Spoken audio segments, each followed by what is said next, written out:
Bonjour à vous. Il y a quelques jours, une dame d'un certain âge et d'un âge certain, à peu près 70 ans, me contacte pour me demander des renseignements sur la méthode Vipassana, pour laquelle j'avais fait cette vidéo. Méthode de méditation Vipassana. En définitive, peu importe la méthode Vipassana, c'eût été pour une demande de renseignement pour toute autre méthode, cela aurait été la même chose, dans le sens où cette dame, que je remercie pour m'avoir inspiré dans son appel téléphonique, au travers de son appel téléphonique, eh bien, cette dame m'expliquant que elle était à la recherche d'elle-même et qu'elle avait du mal à se poser, qu'elle avait beaucoup de mal depuis des années à se rencontrer, qu'elle ne savait pas trop qui elle était. En tout cas, qu'elle était presque un petit peu perdue, avec tellement de pensées. Et puis peut-être de chercher ça et là quelque chose, comme un appel intérieur, mais d'être embêté par le fait de ne pas mieux se connaître que ça, mieux se comprendre que ça. Et donc d'avoir, à son grand regret, et dans ses mots, si peu de conscience d'elle-même. Alors bien sûr, il aurait fallu creuser la question, faire un véritable entretien, une véritable anamnèse, recueil de données, sous forme d'un entretien structuré, formalisé, mais qui n'avait pas lieu d'être plus que cela, puisque cela relevait d'un appel téléphonique spontané. Et moi-même de répondre tout autant spontanément. Ainsi, cette personne m'a beaucoup inspiré, car elle m'a rappelé mon parcours propre, personnel, que j'ai initié depuis la vingtaine d'années que j'ai eue, depuis l'âge de 20-25 ans que je suis en démarche plus officielle, plus structurée, plus formalisée avec moi-même. Et finalement, aussi loin que je puisse me souvenir, de dire aujourd'hui que je suis en démarche, en quête, depuis l'âge de 5-6 ans, depuis cette période des premières manifestations hypnagogiques dans mon lit, au moment de m'endormir, au moment de faire la prière du Notre Père ou du Je vous salue Marie. Ainsi, au travers de ces phénomènes hypnagogiques, d'expérimenter les états modifiés de conscience avec des phénomènes, des perceptions énergétiques. À ce moment-là, au travers de mon corps, allongé dans mon lit au moment de m'endormir, vers 20h, 21h maximum.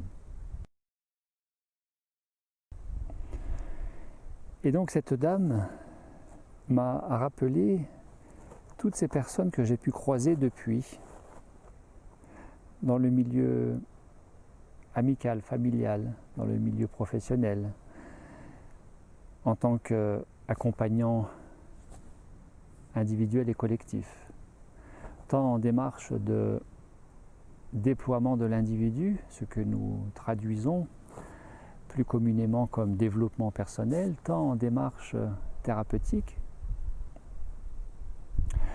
que bien des personnes ont initié et pour laquelle ils m'ont consulté à un moment donné, mais tout autant ces personnes qui m'ont sollicité pour une formation professionnelle et depuis 2014 pour un processus de pause alimentaire qui est un processus d'allègement, de dédensification du corps physique, de la structure globale psycho-émotionnelle, certes, mais pause alimentaire qui constitue, au travers de cette formidable initiation, des 21 jours de pause alimentaire et de nourriture lumière, conscience, pranique, qui constitue une véritable initiation et donc qui permet une meilleure connaissance et conscience de soi. Ainsi, d'emblée, je voulais remercier toutes ces personnes, dont cette dame de 70 ans qui m'a téléphoné il y a peu de temps, et pour lesquelles je me suis souvent interrogé, en particulier parmi toutes ces personnes que j'ai pu croiser d'un point de vue formel ou informel, toutes ces personnes qui ont croisé mon chemin au cœur de l'être humain, au cœur de l'humain, et qui, en lisant tellement de livres, en participant à tellement de stages, en assistant à tellement de conférences, santé, développement personnel, professionnel, spiritualité, thérapie, etc., etc. C'est quelques personnes qui m'ont marqué. C'est quelques personnes dont bien sûr je fais aussi certainement partie, car nous en faisons tous partie, un minimum. Là où nous en sommes aujourd'hui avec nous-mêmes, dans cette formidable expression que j'ai repris de Jeannette que je salue au passage si elle regarde cette vidéo, et qui aimait dire apprendre, comprendre, évoluer, se réaliser en vue de ce fameux bonheur. Et si ce bonheur consiste à la bonne heure, à se connecter à l'ici et maintenant, dans cet alignement des 4 corps, physique, mental, émotionnel, spirituel, quelle que soit l'approche, qu'elle soit déploiement de l'individu ou développement personnel, qu'elle soit thérapeutique, qu'elle soit psychothérapeutique, qu'elle soit spiritualiste, quel que soit le chemin, la voie que nous empruntons, je m'interroge tout autant sur tous ces détours que nous prenons, qui sont certainement justifiés et qui constituent aussi autant de pierres d'achoppement, de freins, qui nous font prendre bien des détours. Je pense à toutes ces personnes qui procrastinent. Je pense à cet ami proche qui, malgré être dans une situation professionnelle établie, installée et confirmée depuis tellement d'années, situation professionnelle dont bien des personnes pourraient l'envier, eh bien cet ami proche, d'être dans une constante insatisfaction, frustration, sur fond de procrastination, et d'être en permanence, le plus souvent, motivé par des plaintes d'anxiété, de mal-être, de malaise, certains. Et malgré tout ce qu'il peut faire, de ne pas en sortir. Je pense à cette connaissance outre-frontière qui est investie dans le milieu de la méditation, dans la spiritualité indienne, qui est aujourd'hui quelqu'un d'important dans ce milieu et qui manifestement, pour méditer depuis tellement d'années, et lui-même de le confirmer, d'avoir tellement de mal à être en conscience avec cette perception, cette présence, cet ici et maintenant, en dehors des temps de méditation. C'est exactement ce que je vivais il y a quelques années de cela, où je méditais très régulièrement, tous les jours, et en dehors de cette demi-heure ou de cette heure de méditation journalière, eh bien je n'étais absolument pas connecté au présent, j'étais tout le temps projeté au futur, dans une fuite est perdue dans le futur, une fuite de moi-même au travers de cet activisme, pour ne pas dire hyperactivisme, hyperactivité névrotique. Et puis, que dire de cette ancienne collègue qui, quand je l'ai connue, avait passé à ce moment-là 18 ans en thérapie, en psychanalyse, en thérapie, 18 ans avec la même thérapeute, et qui me disait dans les premières années y aller 3 fois par semaine, consulter 3 fois par semaine, pendant plusieurs années, et puis depuis les dernières années, il n'y allait plus que 2 fois par semaine. Et finalement, de me confier que depuis 18 ans, le entre guillemets problème pour lequel elle consultait n'avait pas été résolu. Mais de me dire, oui, mais je fais ce qu'il faut, je vais en consultation, je vais voir la professionnelle, je me soigne. Mais au bout de 18 ans, d'être toujours au même point, disait-elle, avec ces mots. Et puis que dire de cette connaissance qui me vient à l'esprit, qui pendant des années et des années a investi un tel budget dans les formations, dans les stages en développement personnel, dans les achats de livres, dans le visionnage de vidéos, dans la participation à des conférences diverses et variées, et que j'ai retrouvé à une de mes conférences, c'était à Namur en février 2017. Il est venu me voir et cette personne, une fois à la retraite, a somatisé un asthme important, un syndrome bronchiteux asthmatique, relativement important. Alors certes, ancien fumeur, d'accord, mais qui ne l'avait pas embêté, contrarié, qui était quasi inapparent tant qu'il était en activité professionnelle. Et puis, depuis sa mise en retraite, son départ en retraite, ce tableau pulmonaire s'est vraiment manifesté, déclaré, et d'en être très atteint, très peiné, très ralenti, très fatigué. D'ailleurs, ce jour-là, quand il est venu en conférence me voir, il était très cerné de venir avec sa femme et elle, de confirmer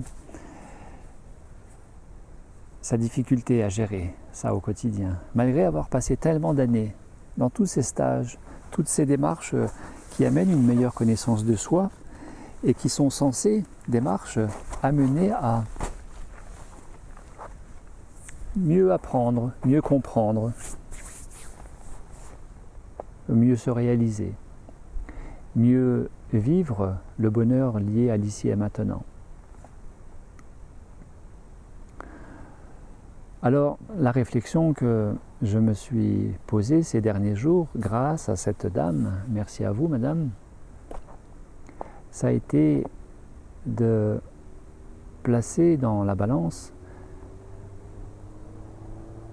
certes d'un côté l'avoir, le faire. Bonjour. Bonjour. Certes de placer l'avoir, le faire, et puis de l'autre, le non-avoir, le non-faire. Posséder, se déposséder, s'attacher, se détacher, faire, ne pas faire, ou ne rien faire, ou laisser faire. C'est ce fameux axe entre l'horizontale de la vie, passé et futur, l'axe temporel, qui nous amène à faire et à accumuler des expériences de vie et qui sont censées nous amener à une meilleure connaissance, conscience de soi et normalement nous amener le bonheur. Et puis ce fameux axe dans lequel s'inscrit la fameuse verticalité qui nous relie entre terre et ciel, antenne cosmotellurique que nous sommes aussi, des énergies terrestres et célestes, symboliquement la mer, terre, le Père, ciel, et qui dans cet équilibre entre passé et futur, entre faire et laisser faire, est censé nous amener cette qualité d'être en conscience et nous faire goûter à la présence. La présence qui pourrait être une certaine définition du bonheur, à la bonne heure. Alors, je n'ai pas de réponse par rapport à tout ça, et chacun a sa réponse pour lui-même, chacune a sa réponse pour elle-même, mais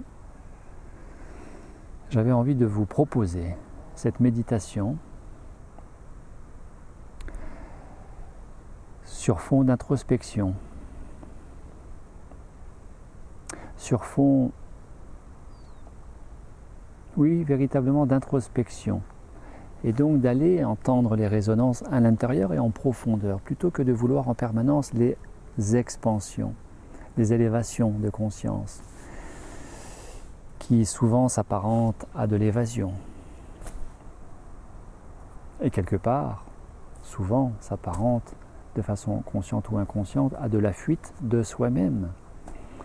Et quelque part pour ne rien changer de ce que nous savons pertinemment, qui n'est pas adapté à notre plein épanouissement, favorable, propice à notre plein développement, déploiement de nous-mêmes. Non pas dans l'accumulation, dans l'avoir, mais une fois encore, dans cette qualité d'être et d'en jouir au présent, le bonheur, la joie.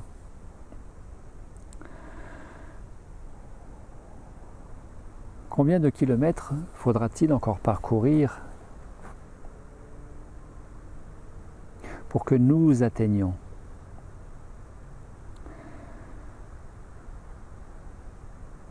les berges, les rives de ce pays que nous appelons l'ici et maintenant? Combien de kilomètres devrons-nous encore parcourir pour que nous atteignions véritablement l'ici et maintenant? Je vous invite, je vous propose, si vous le souhaitez, à laisser résonner cela en vous, dans vos cellules, dans vos chairs, dans vos organes, dans ces différentes structures, étages, niveaux de conscience avec soi-même, en soi-même, au travers de soi-même. Mais en tout cas de ne pas rester sur le mode intellectuel, de ne pas rester en surface ici, de descendre, d'aller à l'intérieur. Je vous invite à descendre, descendre, descendre, de vous poser, de fermer les yeux et de laisser résonner en vous, si vous le souhaitez, cette réflexion dont vous seul avez la réponse pour vous-même. Combien faudra-t-il encore de kilomètres à parcourir pour que nous atteignions, pour que vous atteigniez ce pays qu'à peu près tout le monde recherche, qu'on appelle le bonheur et qui est lié à l'ici et maintenant?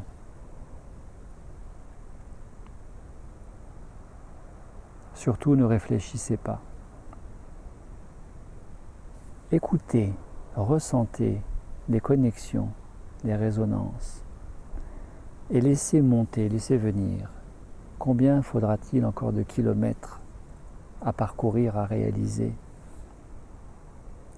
de façon effrénée, névrotique, compulsif, sous une forme ou une autre,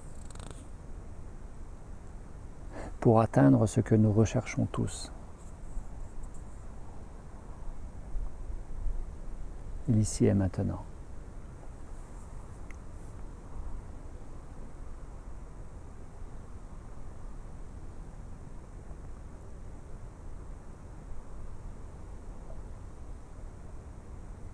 Je serai très heureux de communiquer avec vous si vous souhaitez partager avec moi, si vous souhaitez me partager vos retours d'expérience, le fruit de cette écoute intérieure.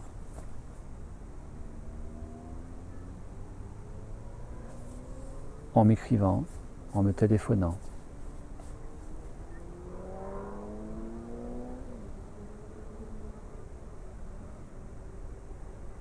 Je vous remercie.